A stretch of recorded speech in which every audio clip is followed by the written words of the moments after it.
Good afternoon and welcome to the Preservation Association of Lincoln Brown Bag Lecture Series. My name's Eileen Burkton. I'm the coordinator of these brown bags. If you're interested in these programs, please join our membership.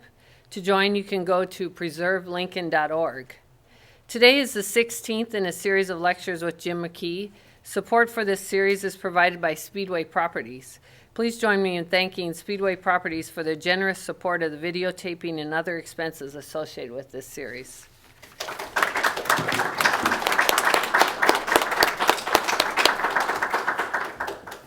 Our speaker today is Jim McKee. Jim is a lifelong Lincolnite. His great-grandparents pioneered in Lancaster County in the 1870s.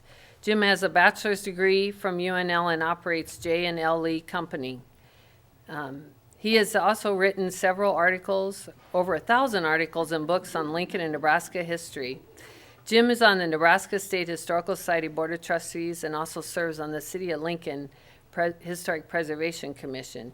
He is also a founding member of the Preservation Association of Lincoln.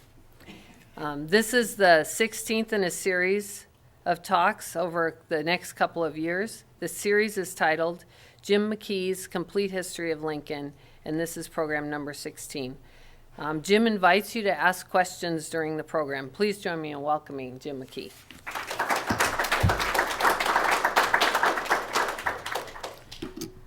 Well, the last time we covered a little bit the Methodist Church in Nebraska, and as I look back, it's a little nebulous. I kind of left myself in the middle of the road right there. But we will pick up at this point in time, rather than try to recap what we did. We're getting long enough as we were. This is what's often called the Stone Church, and it sits right on the same quarter of a square block, roughly, that St. Paul Methodist Church sits on today. This church was the subject, of course, of a fire in 1889, which literally burned the church down. Right next door to the west, was the Jacob North Printing Company. Jacob North himself was born in England in 1838, trained as a printer there, came to the United States, and in 1870 came to work at the State Journal in the city of Lincoln. By 1880, he had become the foreman of the Lincoln Journal's book and job printing department and had been elected to the Lincoln Board of Education as well. I didn't know that until I got to looking. At that point in time, two men, L.C. Pace and a man named F.W. Williams, had started another print shop in Lincoln. There were many of them. They were at 829 O Street. They moved across the street, and at that point in time, North joined them, and the firm became Pace, Williams, and North. Then the firm changed again, and ultimately about 1890, Williams left. He left the firm to go back to the Journal. Pace retired, and so the firm became known as Jacob North and Company. North was briefly in the Spanish-American War and came back to Lincoln after that and operated out of this building.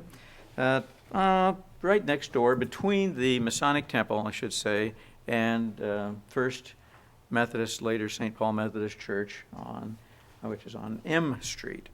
Then the fire at 1:30 in the morning on Saturday of September the 16th, 1899. Now, behind this building, if you would go in the alley directly towards the west, you would have run into a building where most of the fire department was kept in the city of Lincoln, and there was a bell tower behind it. And of course, there was a man that stayed there all the time that kept the engine ready to go, and it was a volunteer organization, so he would be in charge of ringing the bell and sending signals out to get the volunteer firemen. He was sitting on a bench in front of the livery stable fire barn, if you will, looking down the alley towards the east when he saw a ball of fire literally go through the back wall of Jacob North.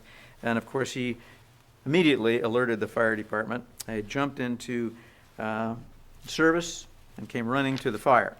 Unfortunately, they had fought several fires the day before, and being a volunteer company, were pretty much worn out anyway. They knew that Jacob North's building was going to be a loss. The fire probably started in there because at that time printers used mostly oil-based inks, so if they would clean the presses in between time, literally something like gasoline or benzene was used. A lot of stuff around would be very flammable, and a lot of inks were oil-based, so they didn't really think much about saving this building. They also ignored the old stone church to the east because they knew the building was stone and it wasn't going to burn, was it? So they pretty much concentrated on the Jacob North building, the Masonic Temple on the corner, which we see here on the right. We're looking down 11th Street here towards the north. The university is at the end of the block. You can just see the main building. And on the left-hand side, about the second building in, is where the fire department was located in a livery stable, and he's looking behind the block down there.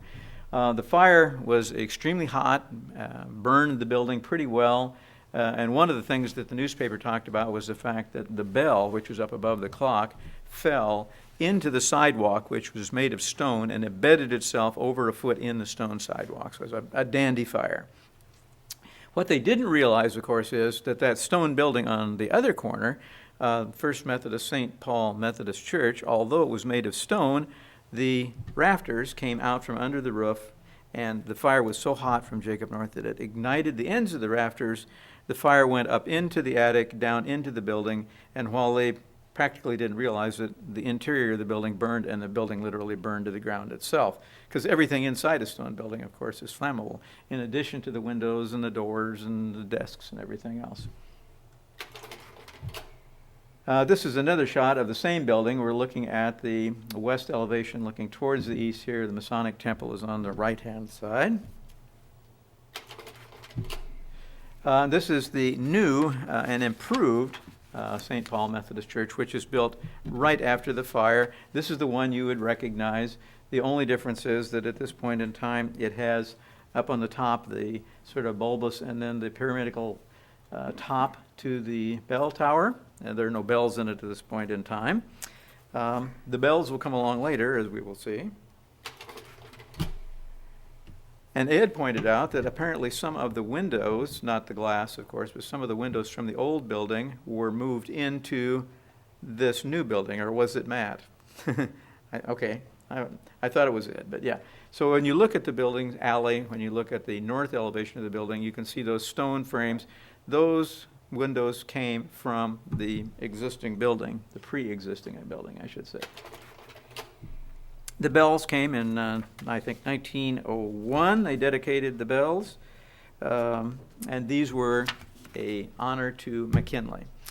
We had another one, another interesting president was honored out in First Methodist Church in University Place, where if you look in the top of the rotunda, you will see an Abraham Lincoln in stained glass at the very top. People wonder why that church has Abraham Lincoln associated with it. Well, not really, not associated with it at all, but the McKinley Association, before that the Abraham Lincoln Memorial Association, gave to communities something, and in the case of University Place, they gave the stained glass. The only place to put it was up there. In this case, they gave the city of Lincoln 10 bells.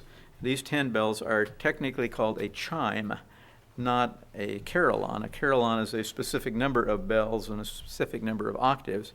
So a chime of 10 bells. The city of Lincoln had no place to hang these bells, so they were sort of loaned in perpetuity to St. Paul Methodist Church and hung up in the then empty belfry.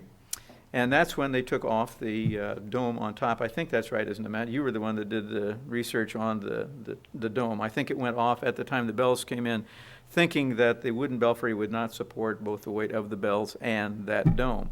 When they just redid the building, they talked about putting a fiberglass reconstruction of that upper dome, and I'm glad they didn't, but maybe they will at some point in time. I think it looks just fine without it. So the bells are still there, the chimes are still there, they're still being played quite regularly, and in fact, if you ask someone, the right person, they will take you up in the attic above the sanctuary, walk across the sort of false roof and into the sort of a room that they have where they play the bells to this day. This is looking down 11th Street, the other direction, towards the south, and on the left-hand side, the tallest building about Midpoint is the Masonic Temple, previous and subsequent, and the little one-story building right next to it is the remnant of the Masonic Temple after the fire. We also lost the city library at that point in time. Here is a picture which you might be able to recognize, most of you, because on the right is the remaining one floor of the old Masonic Temple. So after the upper part burned down, including the Lodge Hall and the Lincoln City Library, which I think we talk about at a separate point in time, they salvaged the basement and the first floor of the building. This becomes Christensen Home Appliances. And if you remember that building, if you were ever into the M Street side, there was a loading dock towards the east edge of the building. And if you would walk in there, you would see an elevator that went from the basement to the first floor. But if you looked at the wall, you could see tracks which went up to the ceiling and then stopped. Originally, those would have gone up to the upper two floors of Masonic Temple, but just lopped off. On the left, of course, is Townsend Photographic Studios, which we've still got, right, Clay? Someplace in a warehouse. Clay, and it's a long story, which I guess we won't go into, but through Bill Smith and St. Paul Methodist Church, that building sort of goes back and forth, ultimately bought back, more or less, by Speedway Properties, I suspicion. And they've taken the facade off and numbered the stones and stored it away. Someday we hope to see it resurrected. Almost had it in the Haymarket, but not quite. So that building is gone. In the middle, the Masonic Temple, which is temporarily going to be the Masonic Temple while we're building the new one. This is Christensen Feathers, of course, and as the church acquires this property, it's used for Sunday school and youth services until it's taken down and the new building is replaced, which now runs the full half block, and a tremendous job of complementing the original building. I think we've taken care of Jacob North himself. This, we might say, I guess, about the Masons, they were the second fraternal organization in the city of Lincoln. The first was the IOOF, the Odd Fellows. They met as sort of an organizational meeting, the Masons, at Tingley's Drugstore, which would be at about 123 South 10th Street in what's now a parking lot directly south of the terminal building.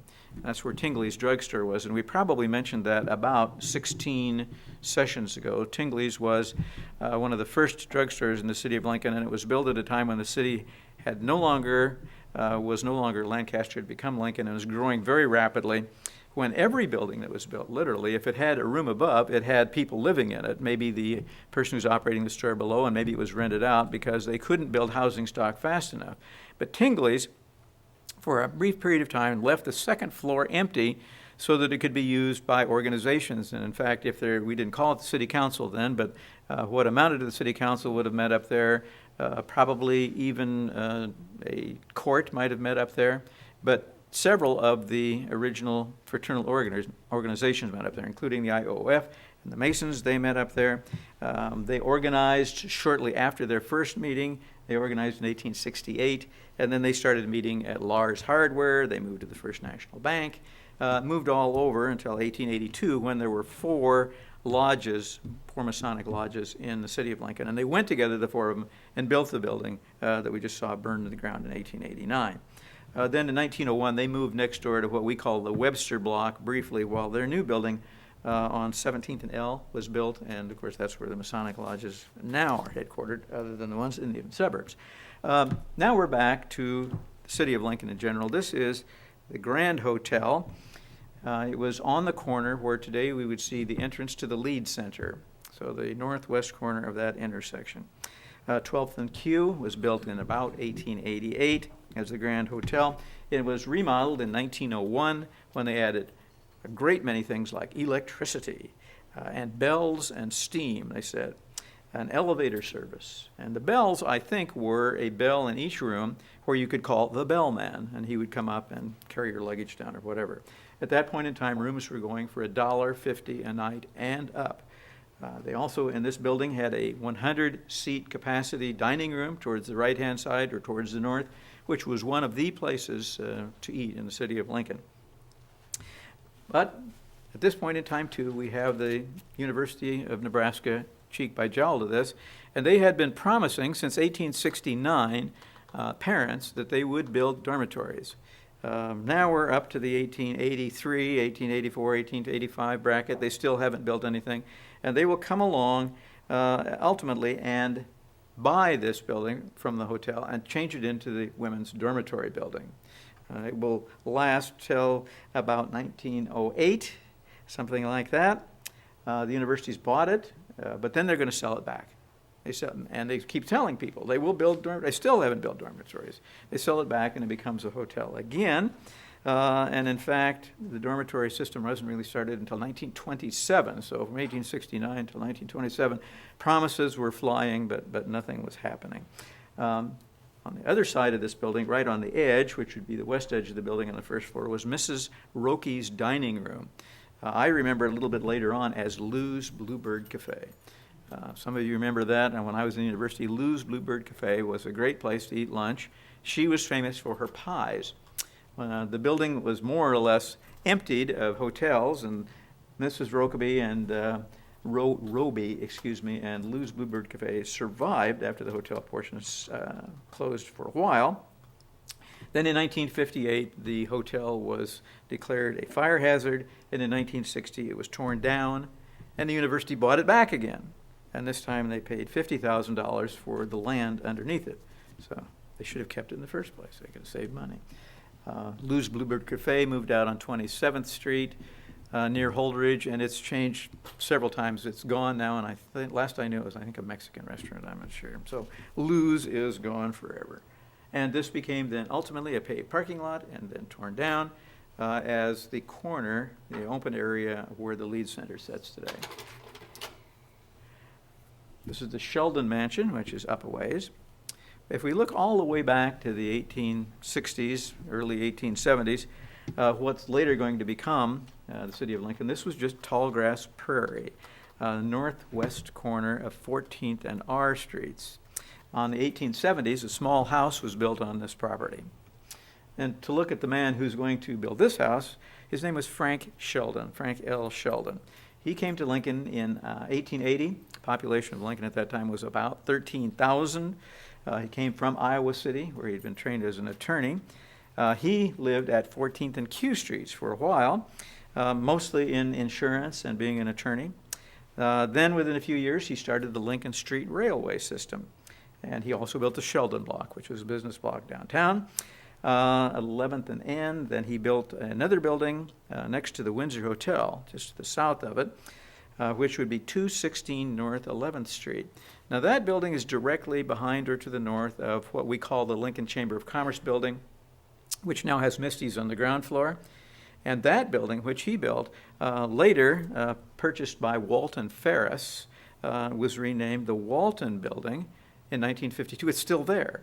It's empty, but it's still there. And an interesting building which has had a new front. The little Oriel windows have been torn off, but it's still there, now empty, waiting to see what will happen, I suppose. I think it's owned by, a real estate company, not Speedway. Doesn't own that one, I don't think. So this building will be built after the little house is torn down.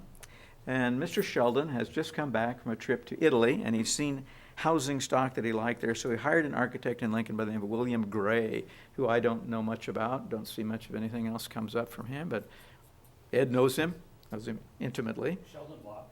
The Sheldon Block, the business block he designed too, okay. So they obviously had been working together for some little... Courthouse.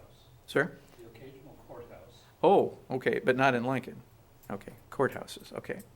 The house was built then after they raised the little building, and it was described as a mansion having stained glass, balconies, carved oak woodwork, and a lot of mosaic tiling in it, including a central court when you entered the building made of Italian imported mosaic tiles and hand-carved oak woodwork. I was never in the building.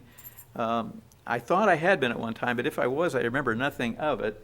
At any rate, I remember a lot of oak and large rooms because it was used for many things through the years. Sheldon didn't get to live in the house very long, maybe only a couple of years. He was called back to New York on business, and in 1925 or 1926, he died in New York and really only lived in the house a very brief time. Now comes a man by the name of L.C. Richards. We know about the Richards block. We'll see that in a minute. His wife, Maisie, her name was Maisie Boone, and a distant relative of Daniel Boone's. They moved to Lincoln from Washington, Iowa in 1874. He began buying up properties. He was a major holder of the State National Bank. He started Bankers Life Insurance Companies, Mr. Richards is one of the people who did. And of course, they started it in the Richards block. We'll see in a second here. That building is still extant. Then after Sheldon died, this property became L.C. Richards' home after he died. And then later, his daughter Mabel and her husband, who was an attorney by the name of Ricketts, moved in. And then in 1913, the University of Nebraska began expanding the university campus away from the original 4-square block, 10-acre tract of land. Primarily, they moved towards the east. This is one of the properties which they're going to keep their eyes on because, first of all, it's leased to a fraternity, Alpha Sigma Phi. Then in 1917, they left, became very briefly again a private residence, probably leased or rented by the University of Nebraska. A guy by the name of Alva Heffley moved in briefly. Then when, during World War I, the Temple building began being used by U.S. Army students who were being quartered in the Social Sciences building across the street, they acquired this building for the YWCA, which had been at that time in the Temple building. Now, this was not the Lincoln YWCA, it was the University YWCA. So they took over this building. Later, they named it Ellen Smith Hall for the first woman faculty member at the University of Nebraska who came in 1877 and was here through 1901. Then, during the 1940s, it became the office of the Dean of Women. Pan-Hellenic used it for offices and so forth. When I was in school, the building was still there, but the very year that I started school, they tore it down. It's a great deal of public outcry because the university said they tore it down because it blocked the view of the new administration building. I kind of like the old building's view as well or better than the administration building, which is just a rectangular building which still sits there. But nonetheless, they tore it down to open the view to the campus, they said. And now it's no longer covered with tall grass, but it is covered with grass again and a little bit of a parking lot. You can see a bunch of people here scavenging bricks. They've torn it all down and thrown it in, and people at that time were very eager to get bricks, which were selling for like 10 cents a piece after they cleaned them off. They assured the people who were arguing against tearing the building down that they would reuse all of that oak, perhaps in the student union. But if they used any of it any place, I don't know where it is. And if Eileen knows, she ain't talking. So I don't know. I don't think they really ever did. Another house, which is still standing, and we know probably better than many of the houses, built by a man by the name of Rollo Phillips, who was born in 1841 in Pennsylvania. He was many things. He was a printer and an attorney. He was in the Union Army as a captain. He had a retail store in Illinois. Then he became an attorney in the state of Iowa, came to Lincoln in 1869, so very, very early in the city's history. He was appointed deputy clerk, served 2 terms as a county commissioner. 1876, he was elected to the lower house of the legislature. Then in 1878, his way was made. He became a land agent for the Burlington and Missouri River Railroad, which was a very good job. So for them, he organized the Lincoln Land Company and the South Platte Land Company. These were corporations which sold Burlington Railroad land to farmers and businesses around the state and developed a lot of it. The town of Phillips, Nebraska was named for him. Then in 1892, the house which he had built, he lost it. 1892, 1893 was a national depression, recession, and a great many people lost everything. He was one of them. He moved in with his daughter in California in 1899 and there died. I've warned my daughter that if we ever have a recession, she should keep the front door oiled because I might be moving in. The house itself, 1845D on the southwest corner of the intersection, was designed by Lincoln architect J.H.W. Hawkins, a man who had way too many initials. Built 1889 to 1890, Colorado sandstone primarily. The crenellated tower on the corner, the northeast corner, gave it its nickname of the castle. 3 stories tall, 40 rooms, all oak woodwork. The glass was, for the most part, 1/4 inch thick plate glass. Pretty good. 10.5-foot ceilings on the ground floor, 16 fireplaces, and 120 doors. That, of course, would be closet doors and everything else.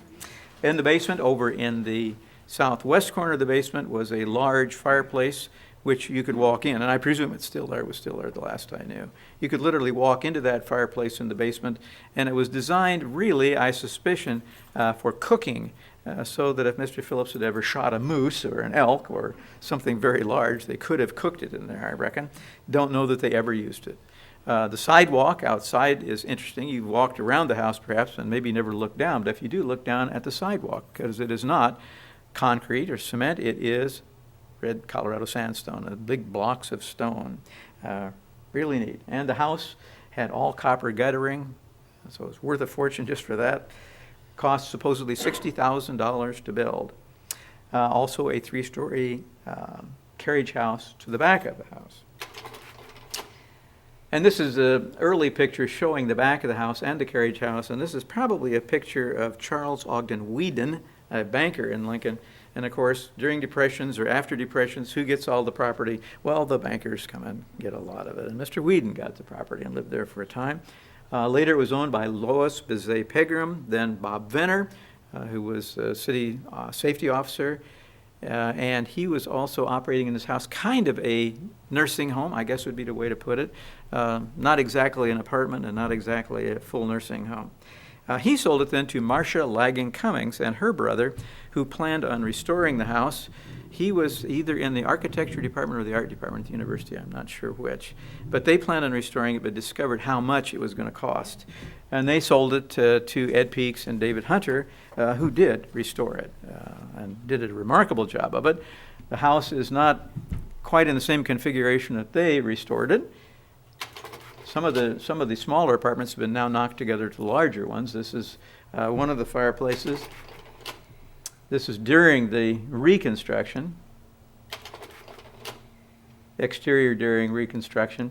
One of the things that happened during reconstruction was a stained glass window was beneath that carved or corner, that rounded window right there, which was stolen during the restoration. As far as I know, never found hide nor hair of it.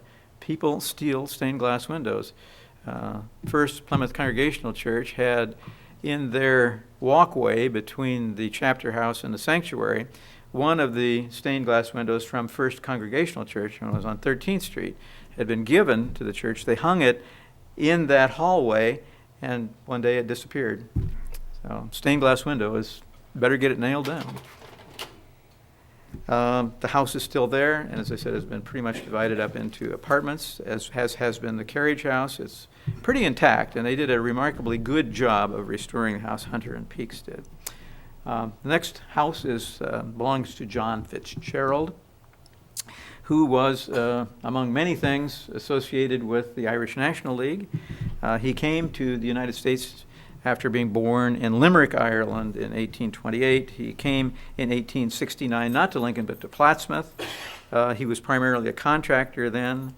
In 1872, he incorporated the state bank at Crete, and at one time owned about half of the city of O'Neill, Nebraska. He came to Lincoln after that as a contractor for railroads, primarily the Lincoln and Northwestern, Brownville, and Fort Kearny Railroad, but he also built parts of the Burlington and Missouri River Railroad and others. He had lots of business interests in the city of Lincoln, including Plummer and Perry were wholesale grocers, and my favorite, the Antelope Brewery, which was east of Lincoln. They advertised at about 25th and O Streets, and we have remnants of that still there today. He also had business interests almost everywhere. He had 14,000 acres of farmland.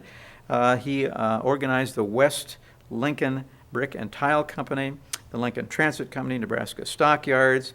He was the president of the First National Bank, the First National Bank of Greenwood, and the First National Bank of Plattsmouth.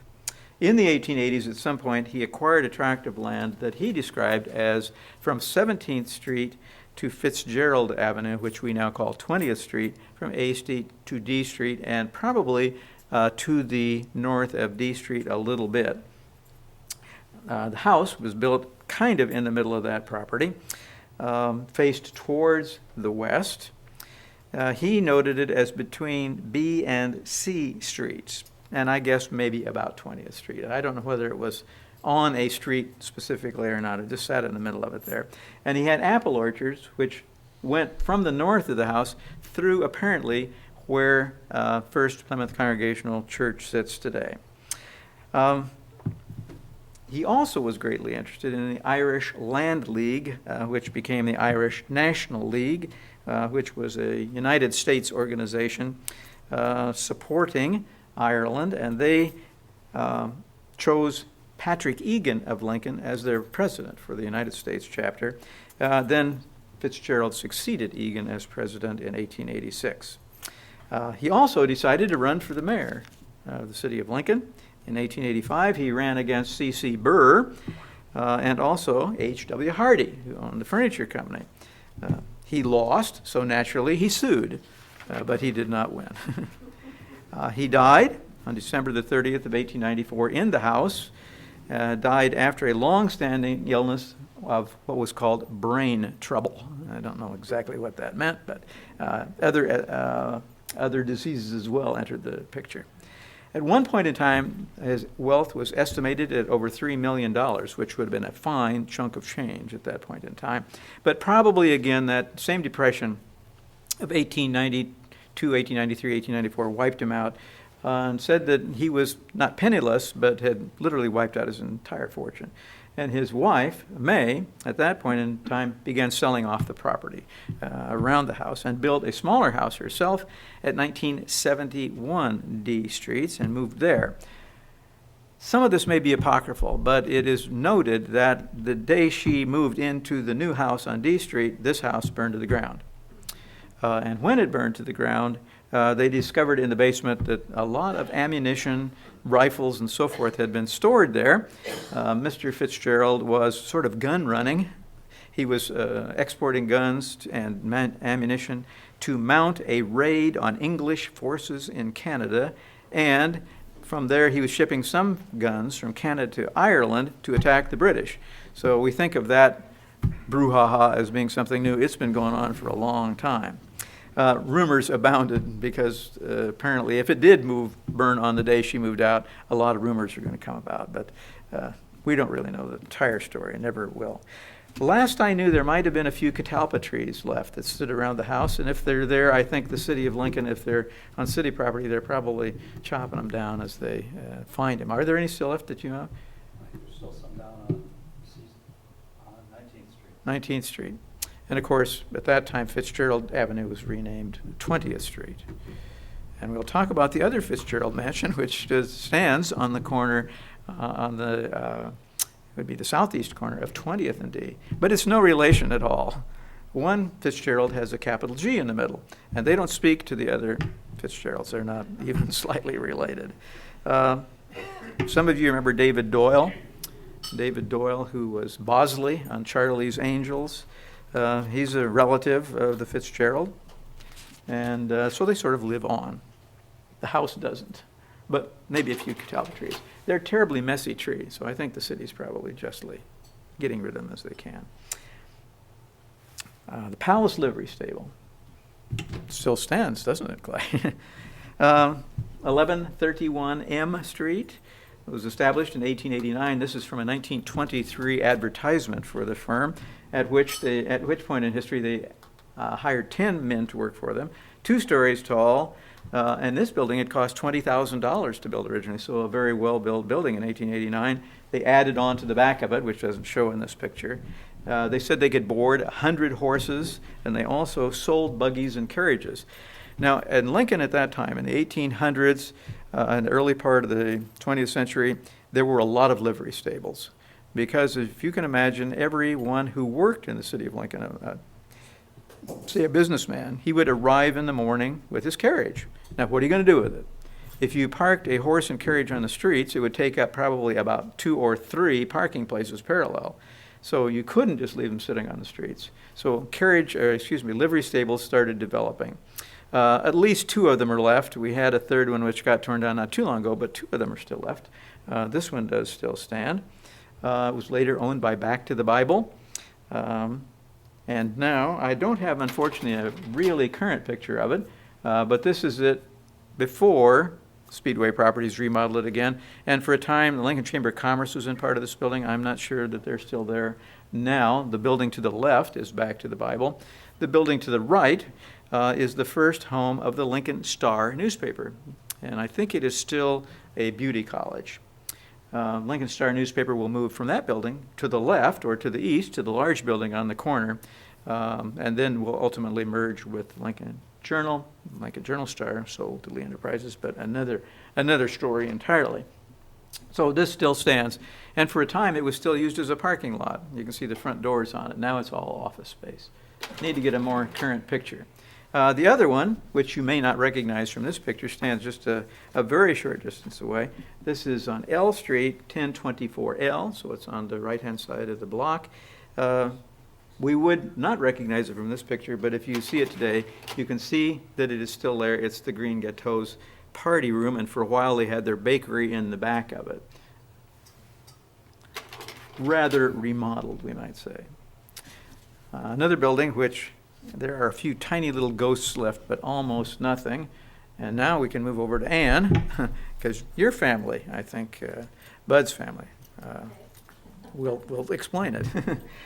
This is the Conservatory of Music building. It stood on the southeast corner of 13th and L, which would put it directly catty corner from the Cornhusker Hotel. It was started in 1889 by a music professor, a man by the name of Oliver B. Howell, who started a more or less, there was a music education school in here, but primarily they were probably training young ladies to become music teachers. So it's kind of a normal school, if you will. The averaged attendance of about 250, so it was not a small proposition. There was an auditorium in the building which seated 500. By 1901, they had a faculty of 16 and had advertised 500 students. How they quite got them in there is a mystery to me, but nonetheless. At that point in time, board and room was $40 or $45 for the 10-week term. The difference, as near as I can tell, between the $40 room and the $45 room was if you paid the extra $5, you got a practice piano in your room. They added on to the building. You can see it here looking towards the southeast. Towards the right, you can see a slight addition to the building. This was built subsequent to the original building, and it was dormitories. The building also had a neat carriage step in front of it, whereby a lady wearing a long dress, for example, would step out of her carriage onto that, a step down. Then some of them would have a second step and then down to the sidewalk, a carriage step. Behind it, there was a cafeteria in the daylight basement, if you will, which was used by the public. In the middle of the picture is a flying saucer just about to land in the middle of the intersection.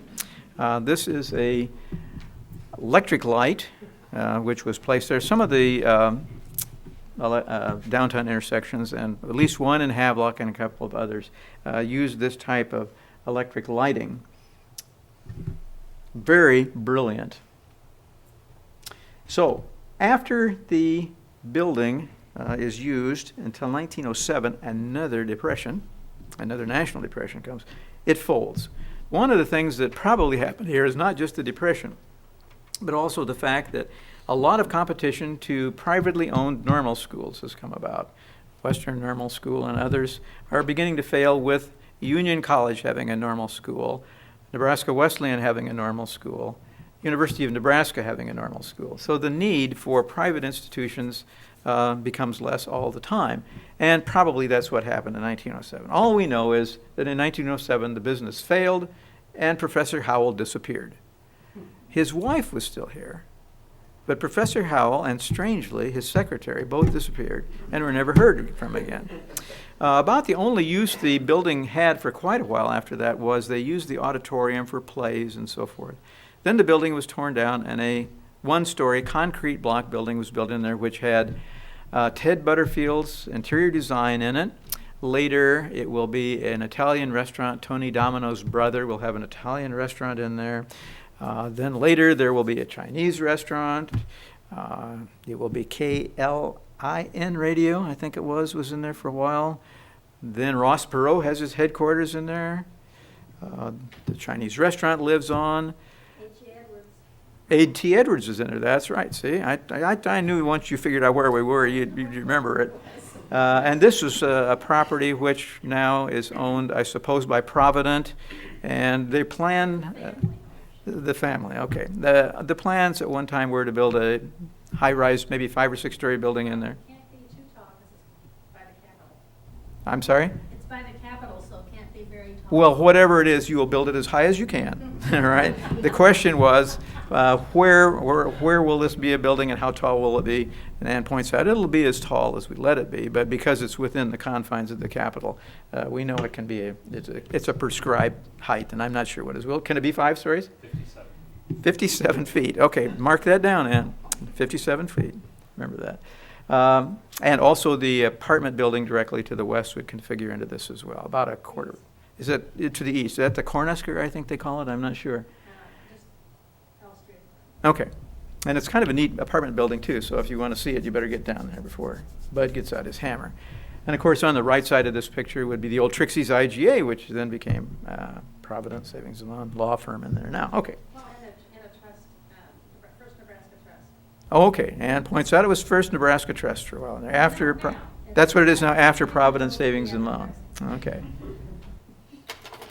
What's left of that building? Well, the apartments, which survived for a while after the main building was torn down, the dormitories existed as apartments. The building to the left is the one that replaced the school.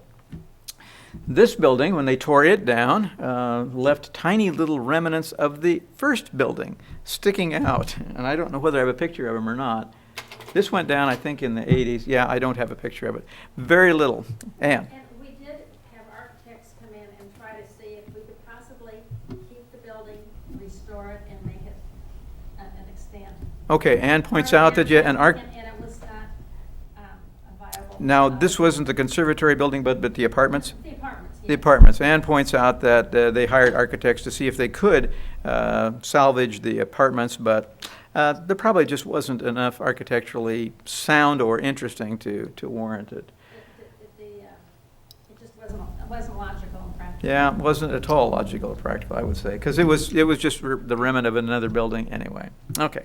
Western Supply Company, we're now down in what might be called, I don't know, we have a new name for it, the South Haymarket, or what do we call it? Part of South. South Haymarket, okay. Western Supply Company. Well, in 1874, this property, or along N Street right there, there were 3 small houses in there, as an awful lot of the downtown area had originally. Across the street was Humphrey Brothers Warehouse. Humphrey Brothers will become Baker Hardware a little bit later on. In 1884, if we're looking towards the north in this picture, to the left or towards the west, there was a pretty large house on the corner down there, which behind it on the alley had a large ice house. It's noted on the Sanborn's maps. That's all it says. What would ultimately become 820, which is more or less this property, and maybe a little bit to the west, became an ironclad building which sold agriculture implements. The rest of the block at that point in time to the east was empty.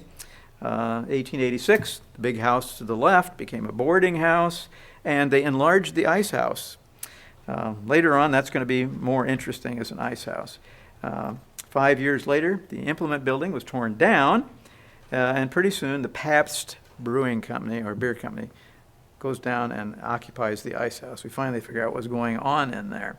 In fact, they were so busy that they built a separate 8th Street siding to serve the ice house where they stored beer. Now, the man who's going to build this building is a man by the name R.H. Rathburn. He came to Lincoln in 1888 with his son Howard. They went to work for Western Manufacturing Company. Western Manufacturing Company at that time, their offices were in the state penitentiary because they were using prison labor. Howard, the son, went to Lincoln Public Schools and graduated from Lincoln High and went to work for a bicycle shop. Now, another man who's going to figure into this is a man by the name of W.A. Selleck. We all remember John, his son. He came to Lincoln in 1898 as an attorney, became a partner in another firm. He later was on the city council, was the city attorney, and was vice president of the Lincoln Safe Deposit Company, principal in another savings and loan. He was, as a matter of fact, on the Lincoln School Board, but I don't know whether he got to be president. He was president of the Lincoln State Bank, president of the Commercial Club, John, his son, we probably remember a little bit better than him. He became the comptroller for the University of Nebraska, John Selleck. At any rate, in 1895, W.A. Selleck joined his brother-in-law and Mr. Rathburn, we mentioned a minute ago, to form Western Supply Company. And then when they formed that business, Howard, the 19-year-old son, left the bicycle shop and went to work for them. And they built this, what we'll call a 2-story plus skylight basement. If we're going to have apartments, it has to be a skylight basement instead of a basement. But 2 stories plus skylight basement, brick building, 50 by 145 feet, and the address is 820N. You have to kind of be careful with addresses because they are a little bit fluid, but 820N. The lower level was primarily used to store iron pipe and other hard-to-move things. They sold a lot of things out of this building. Grain elevator supplies, farm wagons, pumps, and Perkins windmills. In 1899, they sold 1,200 windmills, this company. Quite a number of them were shipped to Russia and Japan. By 1900, they were very successful. They had 14 men working in the warehouse, had sales of over $150,000 a year, 3 road salesmen covering Nebraska, Kansas, Colorado, Iowa, and the Dakotas. 1915, that son, Howard Rathburn, became the general manager of the firm, and by 1923, they called themselves the oldest wholesale concern in the heating and plumbing business in the city of Lincoln. 1950, several adjacent buildings, primarily to the west, had come and had gone. By 1965, they're going to move out of this building and build a new 42,000 square foot building on North 70th Street out in Havelock. This will become pretty much a warehouse. They'll brick in the windows. It becomes a rather austere, plain-looking building, stored for things like warehouse, restaurant supplies. First Federal used it to store for a while. It's now owned by AJC Investments, and I think they have solid plans to develop it and even maybe have a couple of tentative tenants for the building. And their plan is, of course, to reopen the windows and the piercings on the front of the building or the south elevation. Tiny little building, which I think is still there, but day by day, I'm not sure whether it will survive any longer, but it is still there as far as I know. Originally St. Paul's Evangelical Lutheran and Reformed Church. How'd you like to have to answer the telephone and say that every time? They met first in 1873 in a home, which was quite common for a small church when they got started. Then they received 3 lots from the state of Nebraska at 13th and F on the northeast corner of that intersection. And they built this tiny little 36 by 20 foot frame building in there for less than $600, exactly what we don't know. And through the years, this little building will get moved first to the east of the brick building, which replaced it in roughly 1906, I think, something like that. And it will be used variously as a Lutheran church school, and the janitor will live in it. Then they will move it again. They'll pick it up from its site east of the building, which is now a parking lot, and they will move it directly to the north of the building, where it does still stand, at least today. The church, which occupies the site now, would like to have it gone. They don't want the liability. So if anybody has always wanted to own a church, I think you could probably pick this one up for a very reasonable fee. They found a use for it.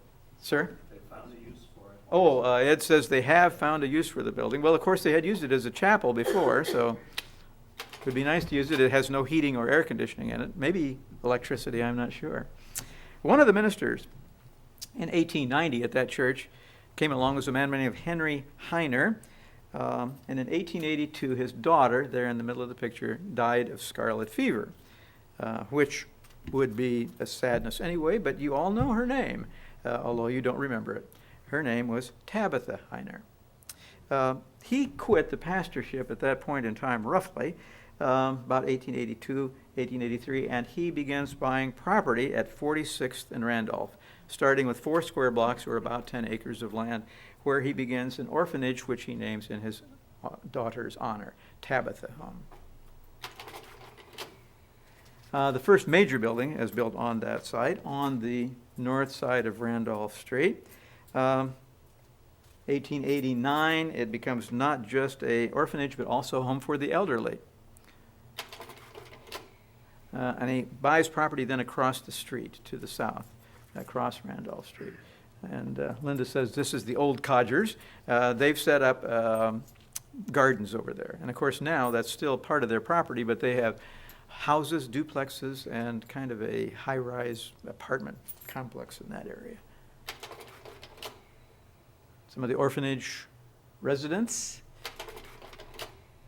Then they also built two buildings, which were almost, but not quite, mirror images of each other, the girls' dormitory and the boys' dormitories.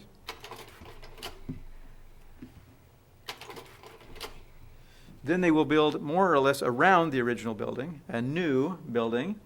And at this point in time, people told me that a lot of the foundation was saved, maybe some of the upper part, but basically they built this building and replaced the old building. And that building will ultimately be replaced completely with the current building, which is there. They've torn down the girls' dormitory, the boys' dormitory. You really can't see anything of the original buildings. But however, I am told, and I've gone and tried to find it, but they say in the basement of that building, you can go down and find some of the foundation walls are still being used, but maybe not structurally, but they're still there.